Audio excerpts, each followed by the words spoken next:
ನಮಸ್ಕಾರ. ವನಜಾ ಮಲೆನಾಡು ಬಂದಾಯಿತು, ಹೊಸ ವೀಡಿಯೋ ತಂದಾಯಿತು. ಬನ್ನಿ ಇವತ್ತು ವಸುದೇವ ಕುಟುಂಬ ಸೀರಿಯಲ್ ಹೇಗೆ ಮೂವ್ ಆಗುತ್ತೆ, ಏನು ಸ್ಟೋರಿ ನೋಡೋಣ. ಅದಕ್ಕಿಂತ ಮುಂಚೆ ನನ್ನ ವೀಡಿಯೋಕ್ಕೆ ಸಬ್ಸ್ಕ್ರೈಬ್ ಮಾಡಿಲ್ಲ ಅಂದರೆ ದಯವಿಟ್ಟು ಸಬ್ಸ್ಕ್ರೈಬ್ ಮಾಡ್ಕೊಳ್ಳಿ, ಹಾಗೆ ಒಂದು ಲೈಕ್ ಕೊಡಿ. ವಂಶಿ ಪಾರ್ಟಿ ಇದೆ ಮತ್ತು ಏನು ಅಂತ ಹೇಳ್ಬಿಟ್ಟು ಬ್ಲ್ಯಾಕ್ ಆ್ಯಂಡ್ ಬ್ಲ್ಯಾಕ್ ಹಾಕ್ಕೊಂಡು ಹೋಗಿ ಬಂದಿದ್ದಾನೆ. ಅದು ಗುಂಡಿ ಬಿಚ್ಕೊಂಡು ಹೋಗಿದೆ. ಅದಕ್ಕೆ ಸ್ವಾತಿ ಹೇಳ್ತಾ ಇದ್ದಾಳೆ, ಏನಿದು ವಂಶಿ ಅವರೇ, ಬ್ಲ್ಯಾಕ್ ಆ್ಯಂಡ್ ಬ್ಲ್ಯಾಕ್ ಹಾಕಿ ಹೋಗ್ತಿದ್ದೀರಲ್ಲ, ಬೇರೆ ಕಲರ್ ಯಾವ್ದಾದ್ರು ಹಾಕಿ ಹೋಗೋದಲ್ವ ಅಂತ. ಅದಕ್ಕೆ ಬ್ಲ್ಯಾಕ್ ಆ್ಯಂಡ್ ಬ್ಲ್ಯಾಕ್ ಪಾರ್ಟಿನೇ ಇವತ್ತು, ಅದಕ್ಕೋಸ್ಕರ ಬ್ಲ್ಯಾಕ್ ಆ್ಯಂಡ್ ಬ್ಲ್ಯಾಕೇ ಹಾಕ್ಕೊಂಡು ಹೋಗಬೇಕು ಅಂತ ಹೇಳ್ತಾನೆ. ಹೌದಾ, ಬ್ಲ್ಯಾಕ್ ಆ್ಯಂಡ್ ಬ್ಲ್ಯಾಕೇ ಹಾಕ್ಕೊಂಡು ಹೋಗ್ಬೇಕಾ? ಸರಿ, ಗುಂಡಿ ಹಾಕ್ಕೊಡ್ತೀನಿ ಬನ್ನಿ ಇಲ್ಲಿ ಅಂತ. ಏನು ಬೇಕಾ, ಇಲ್ಲ ನಾನೇ ಹಾಕ್ಕೊಳ್ತೀನಿ ಅಂತಾನೆ. ಸರಿ ಅಂತೇಳ್ಬಿಟ್ಟು ಹಾಕ್ಕೊಳ್ಳಿ ಅಂತ ಬಿಡ್ತಾಳೆ. ಆಮೇಲೆ ಫೋನ್ ಬರುತ್ತೆ. ನಾನು ಗುಂಡಿ ಹಾಕೋತಾ ಇರೋದು ಕಾಣಿಸ್ತಾ ಇಲ್ವಾ, ಅಲ್ಲಿ ಹೋಗಿ ಫೋನ್ ಇದೆಯಲ್ಲ ತೊಗೊಳ್ಳೋದಲ್ವಾ ಅಂತಾನೆ. ಸರಿ ಅಂತೇಳಿ ಹೋಗಿ ತೊಗೊಳ್ತಾಳೆ. ತೊಗೊಂಡ್ಬಿಟ್ಟು ತೊಗೊಳ್ಳಿ ಅಂತ ಕೊಡ್ತಾಳೆ. ನಾನು ಗುಂಡಿ ಹಾಕತ್ತೆ ತಿಂತಾನೆ, ರಿಸೀವ್ ಮಾಡು ಅಂತ ಹೇಳ್ತಾನೆ. ಸರಿ ರಿಸೀವ್ ಮಾಡಾಯಿತು. ಲೌಡ್ ಸ್ಪೀಕರ್ಗೆ ಹಾಕು ಅಂತಾನೆ. ಹಾಕಾಯಿತು. ಹಲೋ, ಯಾರು? ನಾನು ಸರ್ ನಿಮ್ಮ ಫ್ಯಾನು, ತುಂಬಾ ಖುಷಿ ಆಯಿತು ನಿಮ್ಮ ನೋಡಿ. ನನಗಂತೂ ರಾತ್ರಿಯೆಲ್ಲ ನಿದ್ದೆನೇ ಬಂದಿಲ್ಲ, ಕುಣಿದಾಡಬೇಕು ಅನ್ನಿಸ್ತಾ ಇದೆ. ನೀವೇನು ಪರ್ಸ್ನಾಲಿಟಿ, ನೀವೇನು ಅಂದ ಚಂದ, ಸಿಕ್ಕಾಪಟ್ಟೆ ನನಗಿಷ್ಟ ಆಯ್ತು ರೀ ಸರ್ ನೀವು ಅಂತ ಹೇಳ್ತಾಳೆ. ಅದಕ್ಕೆ ಹೌದಾ, ನಾನು ನಂಬರ್ ಎಲ್ಲಿ ಸಿಕ್ತು ಅಂತ ಕೇಳ್ತಾನೆ. ನಿಮ್ಮ ನಂಬರ್ ತೊಗೊಳ್ಳೋದೇ ಭಾಳ ಕಷ್ಟ ಸರ್, ನಿಮ್ಮ ನಂಬರೇ ಸಿಕ್ಕಲ್ಲ ನನಗೆ. ನಾನು ಮೀಡಿಯಾದವ್ರಿಗೆ ಫೋನ್ ಮಾಡಿ ಭಾಳ ಕಷ್ಟಪಟ್ಟು ನಂಬರ್ ತೊಗೊಂಡಿದ್ದೀನಿ ಅಂತ ಎಲ್ಲ ಹೇಳ್ತಾಳೆ. ಹೌದಾ, ನಂಬರ್ ಸರಿ ಹೇಳಿ ಮುಂದೆ. ಅದೇ ಸರ್, ನಿಮ್ಮನ್ನು ಮೀಟ್ ಮಾಡಬೇಕು ನಾನು ಒಂದ್ಸಲ ಅಂತ. ಆಯಿತು ಬಿಡಿ, ಮಾಡೋಣಂತೆ. ಅಯ್ಯೋ ಸರ್, ನಿಮ್ಮನ್ನು ನೋಡಲೇಬೇಕು ಒಂದ್ಸಲ, ನನಗೆ ಅಷ್ಟು ಇಷ್ಟ ಆಗ್ಬಿಟ್ಟಿದ್ದೀರಾ ಅಂತ ಹೇಳ್ತಾರೆ. ಹೌದಾ ಅಂತ ಸ್ವಾತಿಗೆ ಉರ್ಸೋಕ್ಕೋಸ್ಕರ ಹೌದಾ ಹಾಗೆ ಹಿಂಗೆ ಅಂತ ಹೇಳ್ತಲೇ ಇರ್ತಾನೆ. ಆಮೇಲೆ ಅವಳು ಏನೂ ಅಂದ್ಕೊಳ್ಳಲ್ಲ, ಸುಮ್ಮನಾಗ್ತಾಳೆ. ಸುಮ್ಮನೆ ಏನು ಸರ್ ಅಂತಲೇ ಇರ್ತಾಳೆ. ಅಷ್ಟೊತ್ತಿಗೆ ಕಟ್ ಮಾಡ್ತಾಳೆ. ಕಟ್ ಮಾಡಿಬಿಟ್ಟು ಏನಕ್ಕೆ ಕೊಟ್ಟೆವ್ರಿ ನಿನಗೆ, ಅವ್ರು ಏನೋ ಮಾತಾಡಬೇಕು ಅಂತವ್ರೆ ಕಟ್ ಮಾಡ್ದಿಯಲ್ಲ ಅಂತಾನೆ. ಅದಕ್ಕೆ ಏನು ಮಾತಾಡೋದು, ಆಯಿತು ನೋಡಿದ್ದಾಯಿತು, ಮಾತಾಡ್ಸಿದ್ದಾಯಿತು, ಇನ್ನೇನಾಗಬೇಕು ಅಂತ ಹೇಳ್ತಾಳೆ. ಆಮೇಲೆ ಸರಿ ಅಂತೇಳ್ಬಿಟ್ಟು, ನೋಡು ಎಷ್ಟು ಜನ ಫ್ಯಾನ್ಸ್ ಇದ್ದಾರೆ ನನಗೆ, ನನ್ನ ಅಪ್ಸೆಟ್ ಮಾಡೋರು ತುಂಬ ಜನ ಇದ್ದಾರೆ, ನೀನು ಇದೆಯಾ ಅಂತ ಹೇಳ್ತಾನೆ. ಭಾಳ ಇದ್ದಾರೆ ಬಿಡಿ ನಿಮಗೆ. ಏನು ಮನ್ಮಥ, ಭಾಳ ಇದೆ. ಮನ್ಮಥ ಆಗೋ ಹೊತ್ತಿಗೆ ಎಲ್ಲರೂ ನನಗೆ ಫೋನ್ ಮಾಡ್ತಿರೋದು, ಫೋನ್ ಮಾಡೋದು ವಿಚಾರಿಸೋದು ಮಾಡ್ತಾಯಿದ್ದಾರೆ. ನೋಡು, ನೀನು ಯಾವಾಗಲೂ ಹೊಟ್ಟೆ ಉರಿ ಪಟ್ಕೊತೀಯಲ್ಲ ಅಂತ ಹೇಳ್ತವನೆ. ಸರಿ ಅಂತೇಳ್ಬಿಟ್ಟು ಅವಳು ಸುಮ್ಮನಾಗ್ತಾಳೆ. ಆಮೇಲೆ ರೆಡಿಯಾಗಿ ಅವನು ಆಫೀಸಿಗೆ ಹೋಗ್ತಾನೆ.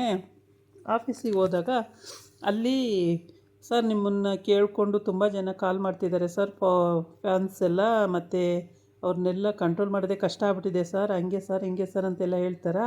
ಆಮೇಲೆ ಯಾರೋ ಒಬ್ಬಳು ಬಂದು ತಪ್ಪಿಕೊಂಡೇ ಬಿಡ್ತಾಳೆ.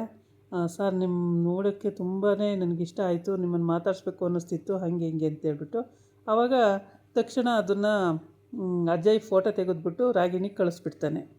ಇಲ್ಲಿ ತಾತ ಅಜ್ಜಿ ಜೊತೆ ಸ್ವಾತಿ ಮಾತಾಡ್ತಾ ಇದ್ದಾಳೆ.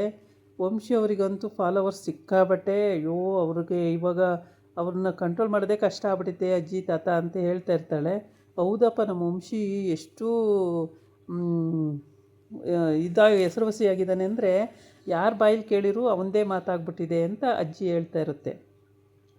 ಅದಕ್ಕೆ ತಾತನು ಹೌದೌದು, ಎಷ್ಟೊಂದು ನಮ್ಮ ವಂಶಿ ಇಷ್ಟು ಅಂದರೆ ಅವನ ಲಕ್ಷಣ, ಆ ಥರ ಪರ್ಸ್ನಾಲಿಟಿ, ಅದನ್ನೇ ಅವನಿಗೆ ಪ್ಲಸ್ ಪಾಯಿಂಟು ಅಂತ ಹೇಳ್ತಾ ಇರ್ತಾರೆ. ಹೌದು ಅಜ್ಜಿ ಅಂತೇಳಿ ಸ್ವಾತಿನೂ ಕೂಡ ಹೇಳ್ತಾ ಇರ್ತಾಳೆ, ಖುಷಿ ಪಡ್ತಾ ಇರ್ತಾಳೆ. ಆಮೇಲೆ ಖುಷಿ ಪಡು ಎಷ್ಟೊತ್ತು ಪಡ್ತೀಯ ಅಂತೇಳ್ಬಿಟ್ಟು ರಾಗಿಣಿ ಆ ಕಡೆ ನಿಂತ್ಕೊಂಡು ನೋಡ್ತಾ ಇರ್ತಾಳೆ. ಇನ್ನೊಂದು ಸ್ವಲ್ಪ ಹೊತ್ತು ಖುಷಿ ಪಡ್ತೀಯ ಅಷ್ಟೇ, ಆಮೇಲಿದೆ ನಿನಗೆ ಅಂತೇಳಿ. ಆಮೇಲೆ ಸರಿ ಅಂತೇಳ್ಬಿಟ್ಟು ಸ್ವಾತಿ ಎದ್ದು ಅಡುಗೆ ಗಿಡಕ್ಕೆ ಲೇಟ್ ಆಯಿತು ಅಂತ ಎದ್ದು ಹೋಗ್ತಾಳೆ. ಇಲ್ಲೇ ಮಾತಾಡ್ತಾನೆ ಕೂತೇ ಬಿಟ್ಟೆ, ಅಡುಗೆ ಗಿಡಕ್ಕೆ ಲೇಟ್ ಆಗೋಯ್ತು ಅಂತೇಳಿ. ಸರಿ ಅಂತೇಳಿ ಹೋಗು ಅಡುಗೆ ಗಿಡ ಅಂತ ಕಳಿಸ್ತಾರೆ. ಆಮೇಲೆ ತಾತಗಂತೂ ತುಂಬ ಖುಷಿಯಾಗುತ್ತೆ, ಮೊಮ್ಮಗ ಇಷ್ಟೊಂದು ಹೆಸರುವಾಸಿಯಾಗಿದ್ದಾನಲ್ಲ ಅಂತೇಳ್ಬಿಟ್ಟು. ಅಜ್ಜಿ ತಾತ ಎಲ್ಲ ಖುಷಿ ಪಡ್ತಾರೆ. ಮತ್ತು ಸ್ವಾತಿ ಅಪ್ಪನ ಮನೆಯವರು ಕೂಡ ತುಂಬಾ ಖುಷಿ ಪಡ್ತಾರೆ. ಸ್ವಾತಿ ಎದ್ರುಕೊಂಡು ಲೇಬಲ್ನ ಅಂಟಿಸಿದ್ರು ಕೂಡ, ಬ್ಯಾನರ್ಗಳನ್ನ, ಅದು ಇಷ್ಟೊಂದು ಹೆಸರು ಮಾಡುತ್ತೆ ಅಂತ ಯಾರಿಗೂ ಗೊತ್ತೇ ಆಗಿರಲಿಲ್ಲ. ತುಂಬಾ ಹೆಸರು ಮಾಡಿದೆ. ಹಾಗಾಗಿ ವಿಡಿಯೋ ಕಳಿಸಿದ್ದೀನಿ ನೋಡು ಅಂತ ರಾಗಿಣಿ ಸ್ವಾತಿಗೆ ಹೇಳ್ತಾಳೆ. ಸ್ವಾತಿ ಅದನ್ನು ನೋಡಿಬಿಟ್ಟು ಅಯ್ಯೋ ಏನು ಅನ್ಯಾಯ ಆಗೋಯ್ತು, ನನಗೆ ನನ್ನ ಜೀವನ ಹಾಳು ಮಾಡಿಬಿಟ್ರು ಹಾಗೆ ಹೀಗೆ ಅಂತಾಳೆ. ತಕ್ಷಣವೇ ಅಂದ್ಕೊಂಡ್ರ ಹಂಗೆ ಅನ್ಕೋತೀನಿ ಅಂತೇಳಿ ಇನ್ನೂ ಖುಷಿ ಪಡ್ತೀನಿ, ವಂಶಿ ಅವರಿಗೆ ಇಷ್ಟೊಂದು ದೊಡ್ಡ ದೊಡ್ಡ ಫ್ಯಾನ್ಸ್ ಇದ್ದಾರಲ್ಲ ಅಂತೇಳ್ಬಿಟ್ಟು ಅಂತ ಅಂತಾಳೆ. ಟುಷ್ ಪಟಾಕಿ ಅಲ್ಲಿಗೆ ಅದು ವರ್ಕ್ ಆಗಲಿಲ್ವಾ. ಹಂಗಾಗಿ ಈ ಅಜ್ಜಿ ಅಂತೂ ತುಂಬಾ ಖುಷಿಪಡ್ತು. ಇವರು ಇಬ್ಬರದ್ದು ಕಿತ್ತಾಟಗಳು ಅಜ್ಜಿಗಿನ್ನೂ ಗೊತ್ತೇ ಇಲ್ಲ ಹೇಳ್ಬೇಕು ಅಂದರೆ. ಅಜ್ಜಿ ಅದ್ರ ಬಗ್ಗೆ ಚಿಂತೆನೇ ಮಾಡ್ತಿಲ್ಲ, ಅದ್ರ ಬಗ್ಗೆ ಗೊತ್ತೂ ಇಲ್ಲ, ಮನೆ ಒಳಗೆ ಹೆಂಗೆ ನಡೀತಾಯಿದೆ ಏನು ಅಂತಲೂ ಒಂದೂ ಗೊತ್ತಾಗ್ತಿಲ್ಲ. ಅಚ್ಚುಕಟ್ಟಾಗಿ ಇವರು ಊಟ ಮಾಡಿಕೊಂಡು ಟೈಮ್ ಪಾಸ್ ಮಾತಾಡಿಕೊಂಡು ಗಂಡ ಹೆಂಡತಿ ಟೈಮ್ ಪಾಸ್ ಮಾಡಿಕೊಂಡು ಆರಾಮಾಗಿರ್ತಾರೆ. ಹೌದು. ಆಮೇಲೆ ತಾತಂಗಂತೂ ವಂಶಿ ಎಷ್ಟು ಹೊಗಳಿದ್ರೂ ಸಾಲದು. ಎಷ್ಟೊಂದು ಫ್ಯಾನ್ಸ್ ಫಾಲೋವರ್ಸ್ ಇದ್ದಾರೆ, ಏನು ವಂಶಿ ಹೆಂಗೆಲ್ಲ ಇದ್ದವನು ಒಂದು ರಾತ್ರಿಗೆ ಹಿಂಗಾಗ್ಬಿಟ್ನಲ್ಲ ಅಂತೇಳ್ಬಿಟ್ಟು ಅದಕ್ಕೂ ಖುಷಿಯೋ ಖುಷಿ.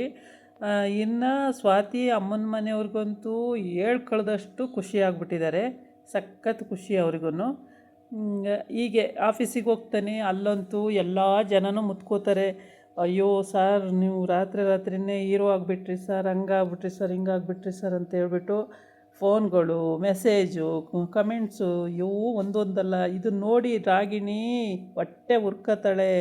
ಅವಳಿಗೆ ನಿಲ್ಲಕ್ಕಾಗ್ತಿಲ್ಲ, ಕೂರೋಕ್ಕಾಗ್ತಿಲ್ಲ, ಏನು ಮಾಡಬೇಕು ಅಂತ ಆಗ್ತಿಲ್ಲ. ಅಯ್ಯೋ ದೇವರೇ ಏನು ಮಾಡೋದು, ಸ್ವಾತಿನೂ ವಂಶಿನೂ ಏನೂ ಮಾಡೋಕ್ಕಾಗ್ತಿಲ್ವಲ್ಲ ಅಂಥೇಳಿ ಭಾಳನೇ ಪ್ರಯತ್ನ ಪಡ್ತಿದ್ದಾರೆ ಅತ್ತೆ ಸೊಸೆ ಗಂಡ ಎಲ್ಲರೂ. ಆದರೆ ಯಾವ ಕಾರಣಕ್ಕೂ ಅವ್ರನ್ನ ಏನೂ ಮಾಡೋಕ್ಕಾಯ್ತಾ ಇಲ್ಲ. ಎಲ್ಲ ಉಲ್ಟಾ ಹೊಡಿತವೆ, ಇವಳೆ ಅಂದ್ಕೊಂಡು ಬಂದವೆಲ್ಲ ಉಲ್ಟಾ ಹೊಡೆದ್ಬಿಡ್ತವೆ. ಹಾಗಾಗಿ ಯಾವುದನ್ನು ನಂಬೋದೂ ಇಲ್ಲ ಸ್ವಾತಿ. ಆ ಥರ ಆಗಿರೋದ್ರಿಂದ ಇವಳು ಬರೀ ಬಡ್ಕೊಳ್ಳೋದೇ ಬಂತು. ಅಯ್ಯೋ ನಾನು ಇದು ಮಾಡಿದ್ರೆ ಹಿಂಗಾಗ್ತಿತ್ತು, ಅದು ಮಾಡಿದ್ರೆ ಹಂಗಾಗ್ತಿತ್ತು, ಮನೆ ಸಂಸಾರ ಮಾಡಿ ಕೆಲಸ ಮಾಡೋಣ ಅದಿಲ್ಲ. ಇವಳದು ಬರೀ ಇದೆ ಕಿರಿಕು, ಏನಾದರೂ ಮಾಡಿ ಅವ್ರನ್ನ ಇದು ಮಾಡಬೇಕು ಅಂತ ತುಂಬಾ ಪ್ರಯತ್ನ ಪಡೋದು ಈ ಥರ. ಇವನು ದಡ್ಡ ಅಜಯ್, ಅವಳ ಗಂಡ ಪೂರ ದಡ್ಡನೇ ಇವನು ಹೇಳ್ಬೇಕು ಅಂದರೆ. ಏಕೆ ಅಂದರೆ ಇವನಿಗೆ ಯಾವ ಐಡಿಯಾನೂ ಇಲ್ಲ, ಏನಿಲ್ಲ. ರಾಗಿಣಿ ಅವರಮ್ಮ ಹೆಂಗೆ ಹೇಳ್ತಾರೆ ಹಂಗೆ ಕೇಳ್ತಾನೆ. ಸುಮ್ಮನೆ ಇಂಥ ಸಿಲ್ಲಿ ಮ್ಯಾಟ್ರನ್ನ ತಗೊಂಡು ಬಂದು ಇದು ಸ್ವಾತಿ ತೋರಿಸು ಅಂತ ಹೇಳೋದು. ಇದಾಗಿತ್ತು ಇವತ್ತಿನ ವೀಡಿಯೋ. ನಾಳೆ ಇನ್ನೊಂದು ವೀಡಿಯೋ ಜೊತೆ ಬರ್ತೀನಿ. ನಮಸ್ಕಾರ.